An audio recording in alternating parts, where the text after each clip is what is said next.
नमस्कार, एक बार फिर से आप सभी का स्वागत है हिंदी साहित्य में। हम लोग पढ़ रहे हैं आत्मकथा एक कहानी यह भी। लेखिका मन्नू भंडारी, जिनका कि पूरा नाम असली नाम क्या है, महेंद्र कुमारी। बहुत लोग जानते भी नहीं होंगे। मन्नू भंडारी आपका बंटी, मन्नू भंडारी महाभोज, इसके लिए आपके भारत में विख्यात है। तो महाभोज जो उनका नाटक है नेट के सिलेबस में लगा हुआ है। आपका बंटी जो उनका उपन्यास है वह भी नेट के सिलेबस में लगा हुआ है। आपने नहीं पढ़ा है ज़रूर पढ़िए, उसके सन को भी याद रखिए, काफ़ी अच्छा है। तो आत्मकथा हम पढ़ते हैं एक कहानी यह भी। चैनल पे नए हैं चाहे पुराने, सब्सक्राइब नहीं किए तो सब्सक्राइब भी कीजिए। आज इसका तीसरा पार्ट होगा। कौन सा? तीसरा। तो तीसरा पार्ट देखते हैं। इससे पहले हमने यहाँ तक देखा था, घर में खूब काम भी करती थी। आपको याद ना हो तो यहाँ तक लास्ट में हुआ था, आखिरी पंक्ति थी, घर में खूब काम भी करती थी। ठीक, हमने बताया भी था। अब इसके आगे देखते हैं। ठीक, इसके आगे देखते हैं। लाइक शेयर करते रहिए। और यह नेट के सिलेबस में आपका लगा हुआ है। जानकारी के लिए भी हिंदी साहित्य के विद्यार्थी हैं तब भी पढ़ सकते हैं, टीजीटी पीजीटी किसी के भी विद्यार्थी हैं तब भी पढ़ सकते हैं, लेकिन यह सिलेबस की बात करें तो नेट के सिलेबस में है। और यह आपको प्लेलिस्ट में सभी मिल जाएगा। इससे पहले का यूनिट 10 के नाम से है, आत्मकथा जीवनी और अन्य गद्य विधाएँ। वहाँ पे जाके आप देख सकते हैं, अन्य रचनाएं भी हैं। ठीक, शुरू करते हैं। प्रस्तुत है ये कहानी यह भी। आपको इससे पहले का कैसा लगा आप देखे हैं तो ज़रूर कमेंट करके बताइए। माँ तो उन्हें खिलाने पिलाने और सारे व्यवहार से अपना ही समझती थी, पर संकट आता था जब पिताजी खाना खाने नीचे उतरते हैं। उस समय उन्हें अपनी कोठरी में जाना होता था। शाम को 5-6 बजे टाइपिस्ट के आने पर ही पिताजी ऊपर चढ़ते और वे अपनी कोठरी से निकलती। यह समय उनके लिए भारी यातना का समय होता था। रोज़ 5-6 घंटे बिना किसी से बोले चाले, बिना कुछ किए धरे गुमसुम अपनी कोठरी में काटना किसी के लिए कितना कष्टकर हो सकता है। उस समय तो मैंने कभी इतनी कल्पना तक नहीं की थी। उनकी यातना की कल्पना तो हमने अपने उल्लास में उस समय भी नहीं की जब गर्मी की छुट्टियों में हमारा सारा परिवार भानपुरा जाने की तैयारी कर रहा था। याद आता है कि माँ के सामने मैं बार बार यही कहती रही थी कि 1 महीना मैं अकेले कैसे गुजारूंगी, क्या करूंगी सारे दिन। हो सकता है उन्हें उम्मीद रही हो कि माँ शायद साथ चलने का प्रस्ताव ही रख दे, पर माँ तब ऐसे स्वतंत्र निर्णय लेने की स्थिति में नहीं थी, सो चुप रहे।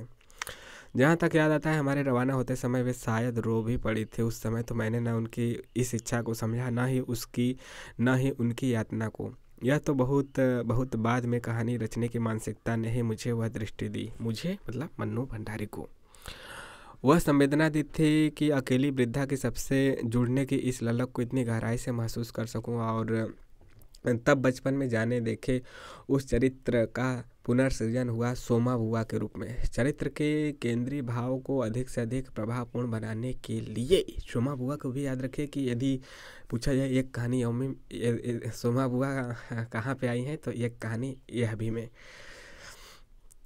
तो अधिक प्रभावपूर्ण बनाने के लिए बाहरी सारी घटनाएं तो बदली गढ़ी जानी ही थी, सो बदली गढ़ी गई। कहानी की सोमा बुआ नानी साहब की तरह मारवाड़ी परिवार की नहीं है, सो अपने अकेलेपन को दूर करने के लिए बिना बुलाए भी हर किसी के घर चली जाती है। सोमा बुआ विधवा नहीं, परित्यक्ता है। परित्यक्ता मतलब उसका पति ने उसको छोड़ दिया है।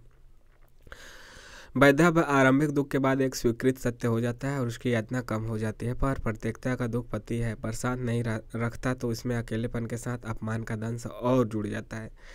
मतलब कि विधवा हो गए तो आपके साथ सहानुभूति भी लोगों की जुड़ेगी कि अच्छा बेचारी का पति नहीं है। लेकिन यदि त्याग दिया है तो मतलब ये होगा कि एक तो अकेली है, दूसरा होगा इसका पति रखता भी नहीं, पता नहीं कैसी है। तो ऐसी थी, पर क्या है कि इस अकेलेपन के साथ अपमान का दंश और जुड़ जाता है। साल में 1 महीने के लिए पति आता है, पर प्रेम स्नेह बरसाने नहीं बल्कि उसकी गतिविधियों पर अंकुश लगाने के लिए। कहानी का क्लाइमैक्स है प्रतीक्षा में। कहीं से सूचना मिलती है कि समधी लोग यहाँ आकर शादी कर रहे हैं। समधी लोग यहाँ आकर शादी कर रहे हैं और खूब धूमधाम से। और निमंत्रित लोगों की सूची उसका भी नाम है। इस सूचना मात्र से सोमा बुआ आनंदित पुलकित। अपनी औकात के बाहर जाकर वहां देने के लिए वह कैसे कैसे तैयारी करती है और फिर प्रतीक्षा करती है निमंत्रण की। आखिर आखिरी दिन भी वो प्रतीक्षा में छत पर खड़ी है, शायद इस समय भी कोई बुलाने आ जाए, पर कहानी समाप्त हो जाती है एक सर्द निर्मम उपेक्षा में। यह उपेक्षा उनकी प्रतीक्षा को कितना कितना दर्दनाक बना देती है, इसे पढ़कर ही जाना जा सकता है। और यही है कहानी का क्लाइमैक्स। अपने मोहल्ले की उस दबंग और साहसी लड़की की तो मैं आज भी नहीं भूल सकती हूँ। उस जमाने में पूरे मोहल्ले की थू थू बर्दाश्त करने के बावजूद न जाने बाहर किन किन लड़कों के साथ गली में खड़ी खड़ी बतियाती रहती थी। बेझिझक उनके साइकिल के पीछे बैठकर माँ बाप के गुस्से और देखने वालों की हिकारत को धता बताती हुई फर्राटे से निकल जाया करती थी। हम जैसी कुछ लड़कियों के आकर्षण का केंद्र और मोहल्ले की औरतों के लिए एक दिलचस्प चर्चा का विषय थी वह लड़की, उसकी हरकतें। जब कहानियाँ लिखने का सिलसिला शुरू हुआ तो उस लड़की को तो आना ही था, पर उससे भी अधिक दिलचस्प ढंग से तो आना था उन औरतों को जो हमेशा दूसरों के घर में आंख गड़ाए रहती हैं, इस उम्मीद में कि कहीं कुछ सनसनीखेज मिले तो उसमें कुछ और नमक मिर्च लगाकर उस पात्र और उसके घर वालों की ऐसी की तैसी किया जाए। आप लोग देखते हैं कि हर जगह ऐसे होता है। इस सारी स्थिति को उजागर करने के लिए मैंने शायद दीवार, बच्चे और बारिश कहानी लिखी थी। दीवार, बच्चे और बारिश, जहाँ जहाँ गोला बन रहा है उसको गौर से देखिएगा, दिमाग में गड़ा लीजिएगा, आंखों में उतार लीजिएगा। एक ऐसी कहानी जिसमें नायिका शुरू से आखिर तक अनुपस्थित रहती है, बस उन्हीं औरतों की जमी हुई पंचायत के बेहद दिलचस्प वार्तालाप, जिसमें उस लड़की का दबा ढका कुछ सनसनीखेज निकाल पाने की आतुरता और ऐसा कुछ भी न मिल पाने की हताशा के साथ साथ लड़की का साहसी उन्मुख चरित्र भी उजागर होता है। मुझे लगा कि लड़की के एंगल से लिखूंगी तो बड़ी पिटी पिटाई थीम लगेगी, और फिर केंद्र में मुझे उन औरतों को भी तो रखना था जो उस जमाने से लेकर आज तक आपको हर गली मोहल्ले में मिल जाएंगी। कितनी सही बात कहती हैं, आज भी हैं, हर जगह हैं। हमारी चाची, नानी, बुआ यही सब तो रहती हैं, भौजी, भाभी। खैर यो तो हर लेखक एक ही थीम पर अपने अपने ढंग से कहानी लिखता है, मैंने तो केवल अपनी बात कही है। उन दिनों प्रतीक प्रतीक का बड़ा प्रचलन था, तो सो मैंने भी उस लड़की के साहस के सामने स्त्रियों की अनकही सी पराजय को उजागर किया और एक प्रतीक के माध्यम से। बदकही में मशगूल औरतों ने अपने अपने बच्चों को बाहर आंगन में खदेड़ दिया है। आंगन में कोई 4 फीट ऊंची काई लगी पड़ी पुरानी दीवार है, बच्चे उसी पर चढ़ चढ़ कर उछल कर कूद कर रहे हैं। अचानक दीवार का धड़धड़ा कर टूटना, बच्चों का कोहराम और औरतों का चीखते चिल्लाते बच्चों को डबटना सहलाना कहानी के केंद्रीय भाव को पूरी तरह उजागर करते हुए कहानी समाप्त होती है। और इस दृश्य पर टूटी पुरानी दीवार और उसके अंदर कुछ दूर तक अपनी जड़ें जमाए लहलाती पीपल की नई नन्ही सी कोपल। यह कहानी अकेली की तरह बिल्कुल चर्चित नहीं हुई थी, पर नहीं जानती क्यों मुझे अपनी प्रिय कहानियों में से एक लगती है। शायद इसका केंद्रीय भाव मेरा प्रिय विषय रहा, इसलिए जरा विस्तार से इसका जिक्र कर दिया। वैसे अपने आरंभिक दिनों की लिखी हुई कहानियों में ब्रह्मपुरी मोहल्ले के पात्रों की कई कहानियाँ और भी हैं। कोई 4 घर छोड़कर रहने वाली आनंदी नशा कहानी की नायिका बनी, तो नशा कहानी की नायिका कौन है? आनंदी है, वही है, मतलब देखी सुनी लेखिका की कहानी की नायिका बनी तो मेरे ही परिवार की दादी मजबूरी कहानी की दादी कौन बनी? मजबूरी परिवार की। अजीब त्रासदी थी आनंदी की, रात दिन मेहनत करती, कूटती पीसती, पर उसका नशाखोर निकम्मा पति उसकी सारी कमाई ही नहीं छीन लेता, उसे मारता पीटता भी था। 2 बार उसका बेटा आया तो उसे ले जाने के लिए मोहल्ले वालों ने भी समझाया कि चली क्यों नहीं जाती, पर आनंदी नहीं गई। उसका एक ही जवाब, इनका क्या होगा, इन्हें कौन खिलाएगा पिलाएगा। मोहल्ले वालों के साथ हम लोग भी खींचते झल्लाते थे और बात खत्म। पर जब कहानियाँ लिखना शुरू किया तो आनंदी के व्यक्तित्व का एक नया पक्ष दिखाई दिया। असली नशा क्या आनंदी को नहीं, पति की सेवा करने का और साथ रहने का। और इस बात से दिमाग में आते ही नशा कहानी लिखी गई, बहुत कुछ बाहरी रद्दो बदल के साथ। सही बात है, उसको नशा तो था ही पति के साथ रहने का, और उसको नशा ही था पति की सेवा करने का। ब्रह्मपुरी मोहल्ले में रहकर भी सोफिया कॉलेज में पढ़ने वाली मेरी एक मित्र ने बड़े सनसनीखेज ढंग से एक घटना सुनाई थी। जानती हो मन्नू, आज हमारी क्लास में एक नन ने किड्स की कविता पढ़ाते हुए एक लड़की को बाहों में भरकर चूम लिया। अच्छा, ये कौन वाला अच्छा है? अच्छा ठीक है, आगे देखते हैं। नन्स मदर फादर सबके बीच शोर मच गया 1-2 दिन तक, और वह इसी घटना के बारे में कुछ न बताती रही। उस समय मेरी दिलचस्पी इस तरह की बातों में थी ही नहीं, सो एक कान से सुनी दूसरे से निकाल दी। बरसों बाद अपने पूरे भीतरी अर्थ के सामने यह घटना कौधी तो लिखी गई। ईसा के घर इंसान कहानी। इस बार कॉलेज से थोड़ी दूर बना ऊंची ऊंची दीवारों वाला सेंट्रल जेल भी याद आया। कहानी में मैंने इसे कॉलेज के सामने ही बना दिया था, एक खास अर्थ देने के लिए। बिल्कुल सटे हुए पड़ोस में रहते थे, कभी सरस भी योगी, ठीक, कभी सरस भी होगी। एमए के दौरान मुझे कुछ पढ़ाने आया करते थे। पढ़ाते तो कुछ खास नहीं थे, शायद इस लायक थे ही नहीं, पर बड़ा रस ले लेकर अपनी आत्मकथा के कुछ अंश सुनाया करते थे। पता नहीं कितने सच कितने झूठ, पर मैं मज़ा ले लेकर सुनती थी। अच्छा, मज़ा ले लेकर सुनाते थे तो मज़ा ले लेकर सुनते थे, वाह क्या अच्छी बात है। वैसे उसकी कुछ बातों से मैं भी परिचित तो थी, क्योंकि वह परिवार भी था तो पड़ोसी ही। बाद में तो उस सारी बातचीत ने एक कहानी की सामग्री ही दे दिया और लिखी गई कील और कसक। महादेव मन्नू भंडारी बता रही हैं कि कैसे कैसे इनकी कहानियों ने जन्म लिया और किस आधार पर लिखी गई, कहाँ से पात्र मिले। अभी बासु चटर्जी ने इसे अपनी प्रेम कहानियों के एक सीरियल में सम्मिलित भी किया है। कील और कसक को बासु चटर्जी ने अपनी प्रेम कहानियों के सीरियल में सम्मिलित भी किया है। आगे देखते हैं। वैसे तो ब्रह्मपुरी मोहल्ले के कुछ पात्र, ब्रह्मपुरी मोहल्ला बार बार आ रहा है, इसको भी याद रखें। ब्रह्मपुरी मोहल्ले के कुछ पात्र और भी हैं जिन पर मैंने कहानियाँ लिखी, पर सबका ब्यौरा प्रस्तुत करना न जरूरी है और न संभव। इन कहानियों के माध्यम से मैं इतना ही कहना चाहती हूँ कि करीब करीब ये सारी कहानियाँ वास्तविक पात्रों और वास्तविक घटनाओं पे ही आधारित है। ठीक है, ये सब कितनी अच्छी बात है और ये कहानी सभी पढ़नी भी चाहिए आपको।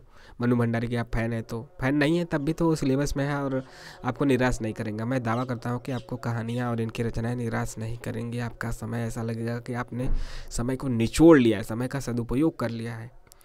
कहानियों के बाहरी ढांचे के बदलाव के बावजूद वो इनमें पूरी तरह उपस्थित हैं। बाद में अधिकतर कहानियाँ तो ऐसी ही हैं, कुछ कहानियाँ ऐसी भी हैं जो मात्र किसी स्थिति से उभरे एक आइडिया पर केंद्रित है।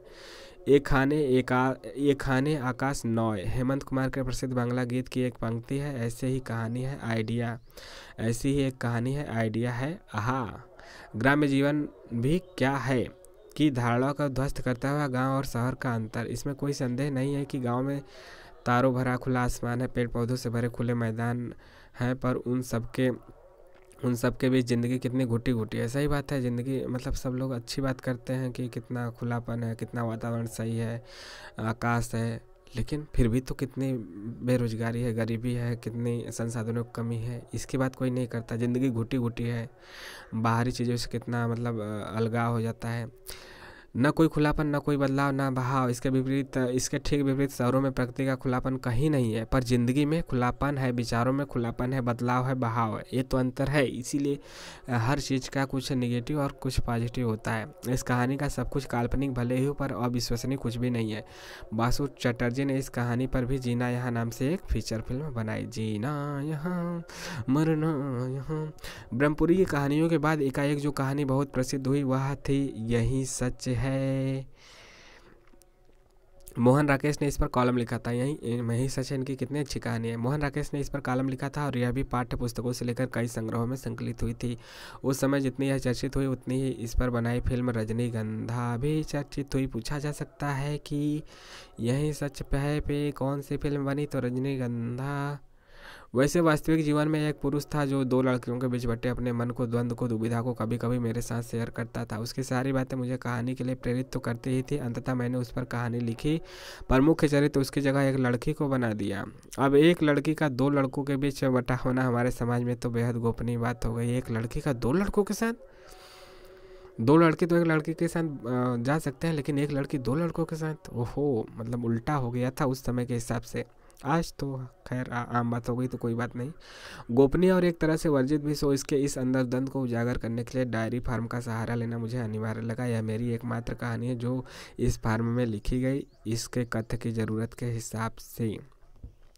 अब जब कहानियों की बात शुरू की है तो सोचती हूँ कि इस पूरे प्रसंग को यहीं समाप्त कर दूँ। रचना का क्रम तो जरूर टूटेगा, पर बीच बीच में कहानियों को लेना संभव ही तो नहीं है। इसलिए अपने अंतिम दौर की उन दो कहानियों का जिक्र भी यहीं करना चाहूँगी जो अन्य कहानियों की अपेक्षा काफ़ी चर्चित हुई थी। ये उस दौर की कहानियाँ हैं जब मेरी कहानियों के शिल्प और शैली में हास्य और व्यंग का पुट जुड़ गया था।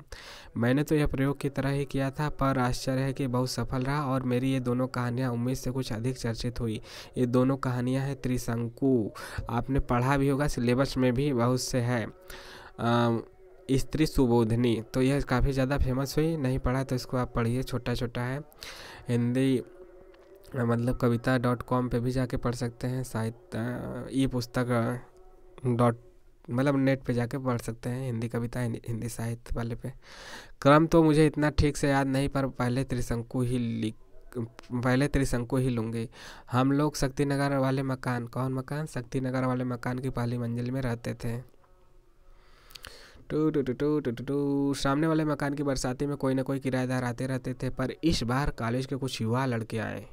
छत पर निकलकर भी आसपास की लड़कियों को छेड़ते और सबकी फटकार खाते रहते। छेड़ने के उनके केंद्र में रहती थी रिंकू, और यहाँ से उन्हें कोई फटकार भी नहीं मिलती थी। अच्छा, रिंकू से फटकार भी नहीं मिलती थी इसलिए केंद्र में रहते थे। जो फटकार देते थे वो तो हट जाएंगे, क्योंकि इस सारी स्थिति में मैं बिल्कुल अनभिज्ञ क्योंकि इस सारी स्थिति से मैं बिल्कुल अनभिज्ञ। एक दिन रिंकू ने जब मुझसे शिकायत की तो मैंने भी बाहर निकलकर जायजा लिया। मैंने लड़कों को देखा, रिंकू को देखा, और फिर अपनी आधुनिकता के झोंक में सीधे उनके कमरे पर पहुंच गए।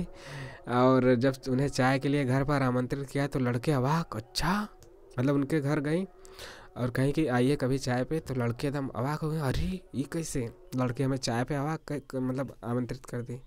आसपास जिसने देखा सुना सब चौकन्ने अवाक, केवल मैं अपनी आधुनिकता पर गदगद। लड़के आए, राजन ने भी स्वागत किया। इनके पति ने अपने अकेलेपन से भी रिंकू भी प्रसन्न। मैं बड़े गर्व से यह बात सबको सुनाती, पर अब एक दो महीने के बाद ही हुआ यह कि उन लड़कों का अड्डा छत के बजाय हमारा घर होने लगा। जब यह सिलसिला कुछ ज़्यादा बढ़ा तो मैं परेशान हो गई। यह परेशानी कुछ असह्य सी होने लगी। जब कोई 6-7 महीने बाद मैंने गौर किया तो उनमें से एक लड़का और रिंकू कुछ ज़्यादा ही घनिष्ठ होते जा रहे थे। अच्छा, प्रेम कहानी। बात मुझसे छिप तो नहीं सकती थी, सो कभी डांट कर कभी समझा कर मैंने इस सिलसिले को ख़त्म करने की कोशिश की। डांट डपट के पीछे शायद 5-7 महीने और चला यह सिलसिला। आखिर एक दिन मैंने राजन से कही अपनी परेशानी के बाद इस निर्णय के साथ कि अब इस दोस्ती को तो मुझे ख़त्म ही करना पड़ेगा। यह पढ़ने की उम्र है या फिर यह सब करने की? यह सब मतलब प्रेम कहानी, प्रपंच, सेक्स स्कैंडल। और कहने के साथ ही पता नहीं कैसे मुँह से अचानक निकला कि अरे यह तो कहानी। और इस तरह लिखी गई त्रिशंकु। देख रहे हैं कहाँ कहाँ से कहानी मिलती है। लड़की के एंगल से लिखी गई यह कहानी बड़े सरल पर व्यंग्यात्मक तरीके से यह सिद्ध करती है कि हमारी पीढ़ी की स्थिति त्रिशंकु जैसी है, और है, बिल्कुल है। विचारों से बेहद आधुनिक पर व्यवहार में वहीं परंपरावादी। यही था इस कहानी का केंद्रीय भाव। हमारी पीढ़ी और युवा पीढ़ी दोनों का इस कहानी के साथ ऐसा तादात्म्य स्थापित हुआ कि धर्म युग में छापते ही यह चर्चा का विषय बन गई। खैर, यह कहानी कहने लिखने की नहीं, सिर्फ पढ़ने की है, क्योंकि इसे दिलचस्प बनाया है इसकी शैली ने। दूसरी कहानी की बात करते हैं। स्त्री सुबोधनी कैसे जन्मी। इनकम टैक्स के ऑफिस में नौकरी करने वाली एक लड़की मेरे पास आने लगी। धीरे धीरे वह अंतरंग भी हो गई, यानी कि काफ़ी घनिष्ठ हो गई। तब उसने बताया कि उसका प्रेम एक विवाहित पुरुष से होगा। काफ़ी जब दोस्ती बढ़ जाती है, काफ़ी घोल मेल हो जाता है, तब तो कोई अपने दिल की बात बताता है। तो उसने बताया विवाहित पुरुष से हो गया। अच्छा, प्रेम विवाहित पुरुष से, यानी कि जो जिससे विवाहित है उस पर भी खतरा। पर प्रेमी ने पहले विवाहित होने का राज छिपा कर ही रखा। प्रेमी लेखक है, सुंदर है, और वह संबंधों में उसे काफ़ी आगे तक ले गया है। वो बराबर यही कहता रहता है कि पत्नी के साथ उसका कोई तालमेल नहीं, न ही वह साथ निभेगा, रहना तो इसी के साथ है। और यह मूर्ख, कौन? यह लड़की मूर्ख उसकी बातों पर विश्वास कर बैठी। आप लोग भी ऐसे से सीखिएगा, ऐसे प्रेम ना कीजिएगा जो पहले से ही विवाहित है या फिर किसी के प्रेम में है, लेकिन वह कन्नी काट रहा है और वह दुखी है। मैंने उसे समझाया कि विवाहित पुरुषों का, विशेषकर लेखकों और कवियों का, कुंवारी लड़कियों को अपनी लच्छेदार भाषा में फंसाकर भोगना और फिर छोड़ देना। भोगना मतलब वहीं अपना मतलब प्यार में फंसाना और फिर सेक्स वगैरह, ये सब यही एक बेहद आम बात है। न कोई अपना घर तोड़ता है, न पत्नी छोड़ता है। वे तो अपने अपने फलते फूलते रहते हैं। बर्बाद तो केवल उन लड़कियों के ही होना है। सही बात है, जो विश्वास करके अपना सब कुछ उन पर अर्पित कर देती हैं। यह लड़की भी उसी स्थिति से गुजर रही थी। उसका क्या हुआ वह छोड़िए। मैंने उसी के एंगल से कुंवारी लड़कियों को बोध कराने के लिए, अच्छी तरह समझाने के लिए यह कहानी लिखी है। ठीक है, सोच रहे हैं कि लेखिका का क्या उद्देश्य है, तो स्त्री सुबोधनी भी आप जरूर पढ़िए। मुझे यह कहने में कोई संकोच नहीं कि छपते ही यह काफ़ी चर्चित हुई। थीम में तो रत्ती भर नयापन नहीं, पर वहीं इसकी शैली और इसकी भाषा, इन दोनों कहानियों के कथा का वर्णन करना इसके साथ ज़्यादती करना ही है, क्योंकि इनकी सारी खूबसूरती या फिर विशेषता इनकी कलात्मक प्रस्तुति में ही है, जिसने इन्हें इतना आकर्षक और सार्थक बनाया। वैसे तो किसी भी कहानी का सारांश देना उसके साथ ज़्यादती ही है, क्योंकि हर सफल कहानी किसी कला विहीन ब्यौरों की कलात्मक प्रस्तुति मात्र ही नहीं होती, बल्कि उसके साथ जीवन के किसी पक्ष का समग्र सत्य भी उजागर करती है। यही कहानी की सफलता है, उसकी सार्थकता है। पर यहाँ मेरा एकमात्र उद्देश्य इन कहानियों की उस पृष्ठभूमि को उजागर करना था जिसने इन कहानियों को लिखने के लिए प्रेरित किया। बहुत बहुत बहुत इम्पोर्टेंट बात कही है। मतलब हम लोगों की जानकारी के लिए, हम लोगों के लेखकीय दृष्टि के लिए। अपने लेखन के लंबे दौर में मैंने कुल मात्र 50 कहानियाँ लिखी हैं। अच्छा, 50 तो लिख दी और मात्र लगा रही हैं, ठीक है, क्योंकि प्रेमचंद की तुलना में तो कमी है, बहुत से लोगों की तुलना में कमी है। कम इसलिए है कि लेखन का दौर बहुत लंबा रहा है, क्योंकि इसमें बाल बच्चे सभी रहे हैं। पिछले 20 सालों से तो लिखना ही बंद है, सोच रहे हैं 20 सालों से बंद है, तो कहानियों की संख्या कैसे बढ़ती है। पर इतना कम लिखकर भी कुछ बातों का संतोष मुझे ज़रूर है। यदि यही सच है कहानी पर रजनीगंधा नाम से और एक खाने आकाश नॉय कहानी पर जीना यहाँ नाम से फीचर फिल्म बनी, तो याद रखिए रजनीगंधा यही सच है पे, और जीना यहाँ ये खाने आकाश नए कहानी पर बनी, जो कि मनु भंडारी की है। नाम से फीचर फिल्म बनी तो 4 कहानियाँ अकेली, त्रिशंकु, नशा, रानी माँ का चबूतरा पर टेली फिल्म भी बनी है, अकेली, त्रिशंकु, नशा और रानी माँ का चबूतरा पे। इसके अतिरिक्त टीवी के कुछ सीरियल में कुछ कहानियों को सम्मिलित किया गया। अभी अभी प्रभु जोशी ने दो कलाकार कहानी पर एक एपिसोड बनाया। 2 कलाकार कहानी पे एक एपिसोड बनाया, तो एक कमज़ोर लड़की की कहानी और कील और कसक पर बासुदा ने 2 एपिसोड किए। तो काफ़ी इनका टीवी उवी में भी नाम आया, एपिसोड में, सीरियल में। जहाँ तक अनुवाद का सवाल है, अलग अलग भाषाओं में इन कहानियों में से कई कहानियों के अनुवाद तो हुए ही हैं, पर केवल मराठी में अनुदित मेरी कहानियों के 3 संकलन भी छपे हैं। इस तरह बंगला में अनुदित कहानियों का भी 2 संकलन छपा है। इतना कम लिखकर क्या यह कम संतोष की बात है, बल्कि कहूँ कि गर्व की बात है। मुझे इतना कुछ मिला। फिल्म और टीवी की बात छोड़िए, हालांकि आज के ज़माने में शोहरत तो इसी से मिलती है, पर मेरा सबसे बड़ा संतोष अनुवादों से है। कुछ कहानियों के अनुवाद तो कई भाषाओं में हुए हैं, पर सबसे ज़्यादा सुख आश्चर्य तो हुआ मराठी और बांग्ला में छपे मेरे अनुदित कहानियों के संकलनों से। पहले मैं घूमती फिरती थी तो मराठी के पहले संकलन के विमोचन के लिए बहुत आग्रह करके मुझे ही बुलाया था, शायद जलगांव में, और मैं गई भी थी। अब जब कहानियों का प्रसंग चल ही रहा है तो मुझे इसका उल्लेख भी ज़रूरी लगता है। अपनी 50 कहानियों का संकलन छपवाते समय एकाएक मेरा ध्यान इस बात की ओर गया कि घटना और रचना के बीच का यह अंतराल केवल मेरी आरंभिक कहानियों तक ही सीमित नहीं था, बल्कि 1-2 अपवादों को छोड़कर मेरी सभी कहानियों की हकीकत रहा है। लगता है यह तो शायद मेरे लेखन की अनिवार्यता है। आखिर क्यों? आज जब मैं इसका विश्लेषण करने बैठी तो कुछ इस नतीजे पर पहुंची कि कोई भी घटना, पात्र, आइडिया क्लिक करते ही डायरी के पन्ने के साथ साथ मन के किसी पन्ने पर अंक जाते हैं, पर रचना का रूप शायद वह उसी समय नहीं ले पाते, बाद में लेते हैं। क्यों? हो सकता है वह किसी बड़े संदर्भ के साथ जुड़ जाने की प्रतीक्षा करता हो। सही बात है, पर जुड़े कैसे, क्या प्रक्रिया होती है उसके जुड़ने की?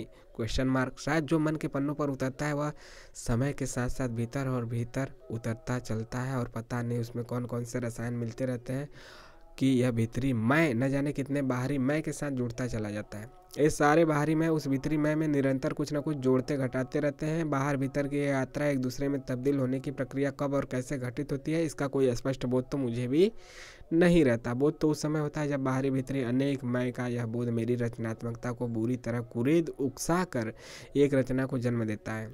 कई बार शायद ऐसा भी होता है कि मेरा भीतरी मैं किसी बाहरी मैं के साथ जुड़ता भी नहीं और वहीं समाप्त हो जाता है। तभी तो क्लिक किए हुए अनेक पात्र, घटनाएं, आइडिया कहानी का रूप ले नहीं पाते। बहुत से ले लेते हैं, बहुत से नहीं ले पाते।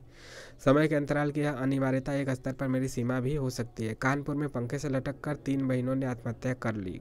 कैसी दिल दहला देने वाली घटना, और महिला होने के बावजूद तुम्हारी कलम से एक कहानी तक नहीं फूटी। बिल्कुल असंवेदनशील हो तुम। किसी ने बड़ी भर्त्सना की थी इस पे। आए दिन दिल दहला देने वाली घटनाओं से अखबार भरे रहते हैं। बहुत कुछ तो आंखों के नीचे भी होता रहता है, फिर भी कहानी नहीं लिखी जाती। तो क्या यह मेरी सीमा नहीं है? शायद हो, लेकिन कहानी को अखबारी खबरों से अलगाव रखना मेरी मजबूरी तो हो सकती है। अपनी इस रचना प्रक्रिया के दौरान कुछ बातें अनायास ही मेरे सामने उजागर होकर उभरी। अपने भीतरी मैं के अनेक बाहरी मैं के साथ जुड़ते चले जाने की चाहना में मुझे कुछ हद तक इस प्रश्न का उत्तर भी मिला कि मैं क्यों लिखती हूँ। जब से लिखना आरंभ किया तब से न जाने कितनी बार इस प्रश्न का सामना हुआ, पर कभी भी कोई संतोष उत्तर मैं अपने को नहीं दे पाई हूँ। दूसरों को क्या देती? इन सारी प्रक्रिया ने मुझे उत्तर के जिस सिरे पर ला खड़ा किया वहीं एकमात्र या अंतिम है, ऐसा दावा तो मैं आज भी नहीं करती, लेकिन यह एक महत्वपूर्ण पहलू तो है किसी भी रचना के छपते ही इस इच्छा का जगना कि अधिक से अधिक लोग इसे पढ़ें, केवल पढ़े ही नहीं बल्कि इससे जुड़े भी, संवेदना के स्तर पर उसके भागीदार भी बने, यानी कि एक कथा व्यथा अनेक की बन सके बने। केवल मेरे ही क्यों, अधिकांश लेखकों के लिखने के मूल में क्या और अनेक के बीच सेतु बनने की यह कामना नहीं निहित होती रहती है। हालांकि यह भी जानती हूँ कि यह पाठक पिपासा आपको आसानी से लोकप्रिय साहित्य, चाहे तो व्यावसायिक भी कहने के विवादास्पद मुहाने पर ले जाकर खड़ा कर सकती है। इसमें कोई संदेह नहीं कि पाठक निरीक्षक लेखकों का एक वर्ग हमारे यहाँ जिसकी मान्यता है कि पाठकों की सीमित संख्या ही रचना की उत्कृष्टता का पैमाना है। हल्की और चलताऊ रचनाओं को ही बड़ा पाठक वर्ग मिलता है। इस दृष्टि से तो प्रेमचंद की रचनाओं को सबसे पहले खारिज कर देना चाहिए। उनकी लोकप्रियता दूर दराज गाँव तक फैला पसरा, उनका व्यापक पाठक वर्ग, हर पीढ़ी के कथाकारों के बड़े समुदाय को उनके साथ जोड़ने की ललक, ये सब किस बात के सूचक है। मैं नहीं सोचती कि लोकप्रियता कभी भी रचना का मानक बन सकती है। असली मानक तो होता है रचनाकार का दायित्वबोध, उसके सरोकार, उसकी जीवन दृष्टि और उसकी कलात्मक निपुणता। यहाँ कलात्मक निपुणता को मैं पूरी बलाघात के साथ जरूर रेखांकित करूँगी, हम कर देता हूँ कलात्मक निपुणता, क्योंकि यही आपके गहरे से गहरे यथार्थबोध को संवेदना के धरातल तक ले जाता है, आपके अनुभव को एक रचना में और कलाकृति में ढाल देती है। जो भी हो, मेरे अपने लिए पाठक की बहुत अहमियत है। वे पाठक कौन है, कैसा है, कहाँ है, इसका कोई एहसास रचना करते समय मुझे नहीं होता। न ही अदृश्य पाठक मेरे लेखन की दिशा निर्धारित करता है, बिल्कुल नहीं। उसकी भूमिका तो रचना छपने के बाद शुरू होती है। उसने रचना को कैसे ग्रहण किया, मेरे पात्रों के साथ उसके संवेदना के साथ उसकी संवेदना एकमेक हुई या नहीं, जिन स्थितियों और समस्याओं को मैंने उठाया है उन्होंने उसे झकझोरा या नहीं, कुछ सोचने को मजबूर किया या नहीं, इसी ही कसौटी मानती हूँ और अपनी रचना की सफलता सार्थकता की भी। तो जिस उद्देश्य से लिखा गया उसको मनु भंडारी मानते हैं कि उस पर कसा होना चाहिए, और सही बात भी है।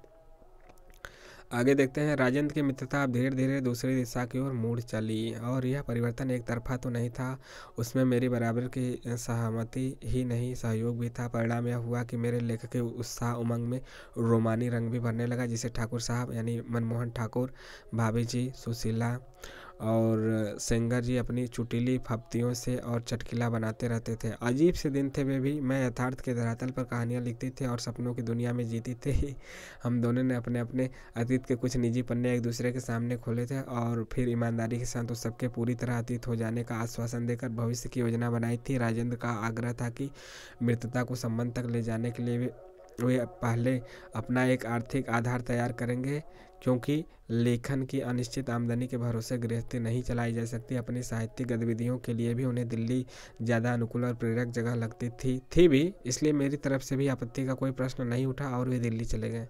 हाँ, जाने से पहले उन्होंने सुशीला के सामने मेरा हाथ पकड़ कर कहा, सुशीला जी, आप तो जानती हैं रस्म रिवाज में न तो मेरा कोई खास विश्वास है न दिलचस्पी है, बट वी आर मैरिड, मतलब फिर भी हम शादी करना, फिर भी हम वी आर मैरिड, फिर भी हम क्या है, मैरिड है। जैसे ही मेरे काम का कोई इंतजाम हो जाएगा हम लोग इससे अधिक और किस आश्वासन की हम लोग आशा करते हैं। मेरी तो दुनिया ही एकदम जगमगा उठी। उनके जाने के थोड़े दिन बाद मैंने मुश्किल से 20-22 दिन लगाकर एक उपन्यास लिख डाला। स्कूल का काम और दूसरी गतिविधियां अपनी जगह चलती रही, लेखन अपनी जगह बिना किसी मशक्क़त, उठापटक और सिर धुनाई के बिल्कुल अनायास और सहज गति से। आज तो यह बिल्कुल अकल्पनीय लगता है कि ऐसे भी लिखा जा सकता है, पर कभी यह मेरी ज़िंदगी का हकीकत रहा है। उपन्यास भी काफ़ी ठीक ठाक ही था। राजेंद्र के पास सुझाव के लिए भेजा तो राजेंद्र भी चकित थे मेरे लिखने की गति पर। उन्होंने उसे मांझने संवारने के दौरान उसमें काटने जोड़ने के लिए कुछ सुझाव भी भेजे, पर दूसरा ड्राफ्ट बना ही नहीं। सोचा था कि कुछ अंतराल के बाद पूरी तरह तटस्थ होकर उसे फिर से पढ़ूंगी और देखूंगी कि अब उसमें क्या कुछ संशोधन सुधार किए जा सकते हैं, पर उस अंतराल में और बहुत कुछ घट गया। क्या क्या घटा? आर्थिक आधार तो तैयार नहीं हुआ और एक बहुत बड़ी दुविधा की स्थिति में राजेंद्र कलकत्ता है तो ठाकुर साहब ने उन्हें शादी की दिशा में ठेल ही दिया। मैं उस समय इंदौर गई हुई थी। मुझे तुरंत बुलाया गया और लौटते ही सुशीला ने शादी के लिए 22 नवंबर की तारीख तय कर दी। मतलब मैरिज करना चाहते थे, मैरिज इन मन्नू जी से, राजेंद्र यादव जो कि खुद साहित्यकार हैं। 22 नवंबर की तारीख तय कर दी गई। मुहूर्त देखकर नहीं, बस यह देखकर कि इतवार है तो लोगों को आने में सुविधा होगी। ठाकुर साहब भाभी जी जुटे हुए थे राजेंद्र की ओर से, क्योंकि राजेंद्र ने अपने घर वालों को आने के लिए बिल्कुल मना कर दिया था। तो ठाकुर जी साहब और भाभी जी ही थे। सुशीला, जीजा जी, भाई भाभी, मित्र और सहकर्मियों की एक पूरी टोली जुटी हुई थी मेरी ओर से। सुशीला, जीजा जी, मतलब इन जीजा जी, दीदी, इनके भाई भाभी, मित्र और सहकर्मी, प्रतिभा बहन जी, नारायण साहब, प्रतिभा अग्रवाल, मदन बाबू, जसपाल, कैलाश आनंद, सब में एक ऐसा उत्साह था मानो ये सबका साझा कार्यक्रम हो। मिसेस आनंद से तो मैंने इस अवसर पर एक मंगलसूत्र ही झटक लिया, मतलब झटक लिया, चुरा लिया, मांग लिया मतलब। हुआ यूँ कि पूजा की छुट्टियां शुरू होने से पहले वे एक नया खूबसूरत सा मंगलसूत्र पहन कर आई थी। मैंने तारीफ की तो बोली, तू अवसर तो पैदा कर, तुझे भी ऐसा ही मंगलसूत्र दूंगी। छुट्टियां समाप्त होते ही यह अवसर पैदा हो जाएगा, ऐसा उन्होंने शायद सोचा भी नहीं होगा। पर जब हो ही गया तो बड़ी खुशी खुशी उन्होंने आकर मेरे गले में मंगलसूत्र पहना दिया। बस विवादी स्वर था और केवल इस शादी को रोक देने का आदेश देते आखिर दिन तक आने वाले पिताजी के तार, जिसकी भनक तक जीजा जी ने उस समय मुझे नहीं लगने दी थी। गोविंद जी कनोड़िया के लान में विवाह के रजिस्टर पर हम लोगों ने दस्तखत किए थे, मालाएं बदली थी। ठाकुर साहब ने राजेंद्र के पिता की ओर और मेरे स्कूल के प्रेसिडेंट श्री भगवती प्रसाद खेतान ने मेरे पिता की भूमिका अदा की। उसी लान में शाम को रिसेप्शन हमारी ओर से हुआ, जिसका मेन्यू मदन बाबू, प्रतिभा अग्रवाल ने बनाया था। रात का खाना गोविंद जी की ओर से हुआ और हमने पहली रात भंवर मल जी सिंघी के घर में बिताई थी। ठीक है, इस तरह शुद्ध पंचायती शादी हुई थी हम लोगों की। हाँ, आगरा राजेंद्र के घर, जो आगरा है उनका, में बहुत उल्लास के साथ सारे रस्म और रिवाज किए गए थे। फिर दिल्ली में स्टेशन पर ही राकेश जी, मोहन राकेश ने हम दोनों को बाहों में भरकर बड़ी गर्मजोशी के साथ स्वागत किया। सत्येंद्र दा यानी सत्येंद्र शरद और उषा भाभी ने बड़े प्रेम के साथ दावत खिलाया और मैंने जाना समझा ही नहीं, बल्कि बहुत गहरे से महसूस किया कि अब से यही मेरा परिवार है। इन्हीं के बीच रहकर मुझे अपना जीवन गुजारना है और अपने लक्ष्य की ओर कदम बढ़ाने हैं। राजेंद्र अपने आर्थिक आधार के उसी आग्रह को लेकर दिल्ली रुक गए और 4-5 दिन बाद मैं अकेले ही कलकत्ता लौट आई। लेकिन अकेलापन तब कभी लगा ही नहीं, क्योंकि उठते बैठते सोते जागते मैं हमेशा अपने भीतर राजेंद्र की उपस्थिति महसूस करती थी। 4 महीने तक यही कसमकस चलती रही, मैं दिल्ली जाऊं या राजेंद्र कलकत्ता आए, क्योंकि दिल्ली में तो राजेंद्र अपना कोई आर्थिक आधार तैयार नहीं कर सके थे। कलकत्ता में मेरे पास एक नौकरी तो थी जिससे खींच तान कर गृहस्थी की गाड़ी सरकाई जा सकती थी। बहुत ऐसा आराम की चाहना मैंने कभी नहीं की, लेकिन मात्र रॉयल्टी की अनिश्चित आय के आधार पर दिल्ली जाने की हिम्मत भी मैं नहीं जुटा पा रही थी। मैं नहीं चाहती थी कि आर्थिक संकट की ज़िंदगी की शुरुआत का सारा रंग रस ही निचोड़ ले। मतलब आर्थिक संकट रहता है तो हो ही जाता है, मतलब ज़िंदगी उतने अच्छे से नहीं चल पाती। आखिर राजेंद्र कलकत्ता आने को तैयार हुए और उनकी स्वीकृति मिलते ही मैंने मकान के लिए भाग दौड़ शुरू कर दी। अजीब अनुभव था वह भी। जीजा जी दलाल और मैं रोज़ 4-5 मकान देख डालते। 5 मकान देखते तो एक पसंद आता और यदि उसका किराया भी अपने औकात के भीतर होता तो मैं राहत की सांस लेती। करीब सारी बातें तय हो जाने के बाद जैसे ही मकान मालिक पूछते कि पति क्या करते हैं तो मैं बड़े गर्व से कहती कि लेखक है, लेकिन यह सुनते ही उसके तो तेवर ही बदल जाते और फिर कोई ऐसा टालू सा जवाब पकड़ा दिया जाता। मैं अवाक। संगीत, कला, साहित्य का गढ़ समझे जाने वाले कलकत्ते में लेखक की ऐसी बेकदरी। लेखकों, कलाकारों का सम्मान क्या केवल मंच तक ही सीमित है? आज भी तो ऐसा है। रोज़मर्रा की ज़िंदगी में मैं उन्हें क्या ऐसी ही अपमानजनक स्थितियों से गुजरना पड़ता है? लेखक है सबका, साहित्य का बस केवल मंच तक ही है, वैसे सम्मान नहीं है। और केवल कलकत्ते में ही क्यों, सभी जगह यही स्थिति नहीं है। इसीलिए तो सवाल उठा रही हैं। आज भी तो इस स्थिति में कोई गुणात्मक परिवर्तन नहीं आया है, आज भी नहीं आया है। 1 महीने की भाग दौड़ के बाद आखिर CIT रोड पर एक मकान मिला, छोटा, खूबसूरत और मनलायक फ्लैट। एक परिचित की सिफारिश ने उसे हमारे लिए सुलभ भी बना दिया। बड़े मन और जतन से मैंने उसे सजाया और अप्रैल में हमने साथ साथ अपनी गृहस्थी में कदम रखा। बहुत सपने देखे थे, इस ज़िंदगी को लेकर बहुत उमंग भी थी, लेकिन जल्द ही राजेंद्र की लेखकी अनिवार्यताओं और इस जीवन से मेरे अपेक्षाओं का टकराव शुरू हो गया, जो फिर कभी समय पर आया ही नहीं। कभी मतलब ठीक नहीं हुआ। सब लोग सोचते थे और मुझे भी लगता था कि एक ही रुचि, एक ही पैसा, कितना सुगम रहेगा जीवन। मुझे अपने लिखने के लिए तो जैसे राजमार्ग मिल जाएगा, लेकिन एक ही पैसे के 2 लोगों का साथ जहाँ कई सुविधाएं जुटाता है वहीं दिक्कतों का अंबार भी लगा देता है। कम से कम मेरा अनुभव तो यही रहा है। पुस्तकें, पत्रिकाएं लिखे पढ़े पर बात बहस पर साहित्यकारों से मेल मिलाप। लिखने के लिए एक अनुकूल वातावरण तो मिला इस घर में, पर उस वातावरण का भरपूर फ़ायदा उठा सकूं वैसी सुविधा बिल्कुल नहीं। अभी तक घर की किसी तरह की कोई जिम्मेदारी मैंने भी नहीं उठाई थी, लेकिन मानसिक रूप से मैं उसके लिए पूरी तरह तैयार होकर आई थी। केवल तैयारी नहीं, भरपूर उमंग उत्साह भी था। साथ ही यह उम्मीद और आश्वासन भी कि सहजीवन के सुख दुख और जिम्मेदारियां मिल बांट कर ही उठाएंगे, उठाना चाहिए भी। पर जिंदगी शुरू करने के साथ ही लेखक की अनिवार्यता के नाम पर राजेंद्र ने समानांतर जिंदगी का आधुनिकतम पैटर्न थमाते हुए जब कहा, देखो छत जरूर हमारी एक होगी, लेकिन जिंदगियां अपनी अपनी होगी, बिना एक दूसरे की जिंदगी में हस्तक्षेप किए, बिल्कुल स्वतंत्र, मुक्त और अलग। तो मैं तो बिल्कुल अवाक। आधुनिकतम जीवन के इस पैटर्न से मेरा कोई परिचय नहीं था। परिचय तो क्या, दूर दूर तक कोई इसका कोई कल्पना मेरे मन में नहीं थी। राजेंद्र ने भी मित्रता के दौरान तो ऐसी किसी बात का कोई भी संकेत नहीं किया था। फिर आज क्या बोल रहे हैं। मैं तो साथ आई थी सब तरह के अलगाव से दूर करके एक हो जाने के लिए, पूरी तरह घुल मिल जाने के लिए। यह सब सुनकर तो मुझे लगा कि सिर पर छत का आश्वासन देकर जैसे पैर के नीचे की जमीन ही खींच ली हो।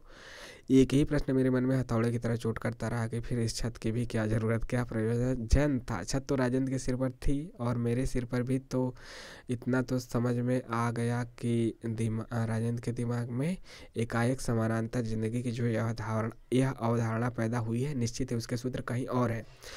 पर असलियत को ईमानदारी से स्वीकार करने का साहस तो राजेंद्र में कभी रहा ही नहीं, कम से कम मेरे संदर्भ में। इसलिए अपने हर झूठ, अपनी हर जीत, बल्कि कहूँ कि अपनी हर नाजायज हरकत को ढकने के लिए आदत से मजबूर राजेंद्र हमेशा कोई न कोई सूत्र ढूंढ ही लेते थे। कभी आधुनिकता के नाम पर, तो कभी लेखन के नाम पर, तो कभी कोई और फलसफा गढ़कर जो उन्हें सही सिद्ध कर दे। उस समय उन्हें समानांतर शब्द बहुत माकूल नजर आ रहा था और उसे एक व्यापक संदर्भ देने के लिए उन्होंने अपने कहानी संकलन जो कि संपादित था का नाम भी एक दुनिया समानांतर रख लिया। बहरहाल स्थिति यह बनी कि हमारा सहजीवन समारंभ विवाह के निमंत्रण पत्र में राजेंद्र ने यही छपवाया था। सहजीवन समारंभ एक बड़े ही अजीब किस्म के अलगाव के साथ हुआ। आप जानते हैं बाद में तलाक हो गया था ना। अपनी अपनी ज़िंदगी का जो बंटवारा हुआ उसमें घर की सारी जिम्मेदारियां और समस्याएं आर्थिक से लेकर दूसरी तरह की मेरी जिम्मे थी, जिसमें मुझे राजेंद्र के दिलचस्पी की नहीं सहयोग की भी ज़रूरत रहती थी। लेकिन उसे तो राजेंद्र ने मेरा अधिकार क्षेत्र घोषित कर दिया था। मेरे अधिकार क्षेत्र में कभी न झांकने की, न किसी तरह की दिलचस्पी लेने की और न ही कोई हस्तक्षेप करने की बेहद उदारवादी मुद्रा ओढ़कर एक बड़ी वाजिब और तर्क संगत अपेक्षा ये करते थे कि मैं भी इनके अधिकार क्षेत्र में न कभी झांकूं, न किसी तरह से दिलचस्पी लूं। इनके अधिकार क्षेत्र में थे इनके निजी संबंध, सरोकार, जब तब जहाँ तहाँ घूमने फिरने की जब मन हुआ, बिना पीछे की जरा भी चिंता किए कलकत्ता से भाग निकलने की छूट। लिखना है का तुरुप का पत्ता तो हमेशा उनके हाथ में रहता था, मतलब बहाना बना के कि लिखना है, जिसके सामने प्रतिरोध का कोई प्रश्न ही नहीं। लेखक है तो लिखना है, तो कौन रोकेगा। इतना ही नहीं, मेरे संदर्भ में तो उन्होंने सामान्य सी इंसानियत को भी दरकिनार कर रखा था। आज भी याद है कि साथ रहने को कुछ महीने बाद मेरे मुंह में ऊपर के तालू पर एक छाला हो गया, कोई अठन्नी के बराबर। 3 दिन बीतते न बीतते, अठन्नी मतलब देखा है ना, सिक्का के बराबर, वो तो अच्छे खासे घाव में बदल गए। खाना तो दूर, पीना भी, पानी पीना, ये सब पीने वाली चीज़ भी भारी संकट से गुजरना था। मैं बिस्तर पर पड़ी थी उस उम्मीद में कि ये मुझे किसी डॉक्टर के यहाँ ले जाएंगे, पर राजेंद्र सारी स्थिति से एकदम तटस्थ शाम को 4 बजे के करीब हमेशा की तरह तैयार होकर काफ़ी आउट जाने लगे। तो मैंने ही जैसे तैसे कहा कि मुझे डॉक्टर को दिखा दीजिए। मेरे अनुरोध पर वे खुद तो नहीं रुके, बस नौकर को आदेश देकर चले गए कि पास की डिस्पेंसरी से डॉक्टर को बुला लाए। नौकर गया तो डॉक्टर तो नहीं, कंपाउंडर साथ चला आया। उसने मुझे अच्छी तरह देखा और कहा कि इसके लिए तो आपको बहुत करके पेनिसिलिन का इंजेक्शन ही लेना होगा, और तो मैं आपको डॉक्टर की उपस्थिति में ही दे सकता हूँ। इसके लिए आपको खुद डिस्पेंसरी तक आना होगा। अकेले वहाँ तक जाने की न मेरी हिम्मत थी न हालत।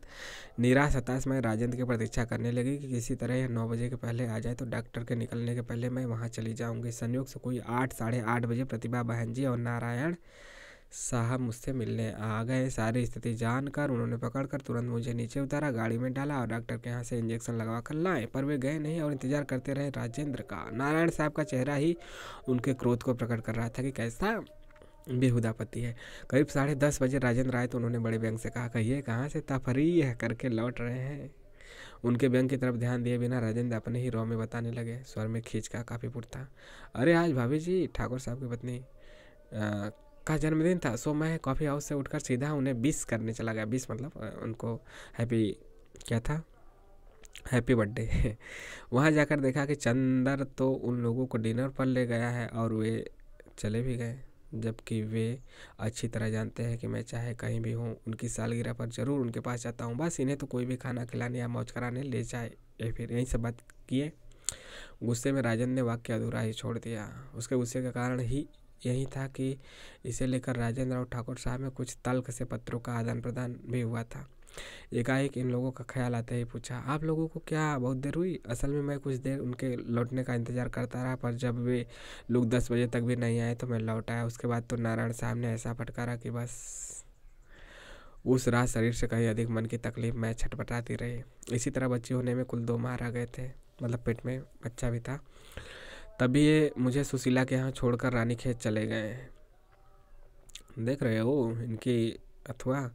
बच्चे के जन्म से संबंधित व्यवस्था ये नहीं कर सकते थे। मैं उसकी अपेक्षा भी नहीं करती थी, लेकिन पहले बच्चे को लेकर एक उत्साह, एक अपनत्व भरे सरोकार की अपेक्षा तो मैं करती ही थी, लेकिन बच्चे के जन्म को ये मेरा काम और सुशीला की जिम्मेदारी समझकर मात्र तटस्थ ही नहीं रही, बल्कि इन सबसे उदासीन भी रहे। मेरी डिलीवरी में कुछ परेशानी हो रही थी, सो सारे भाई बहन परेशान। आखिर रात 8 बजे डॉक्टर ने एक इंजेक्शन दिया कि यदि इसके 4 घंटे बाद भी बच्चा पैदा नहीं होता तो फिर सवेरे ऑपरेशन करके बच्चा निकाला जाएगा।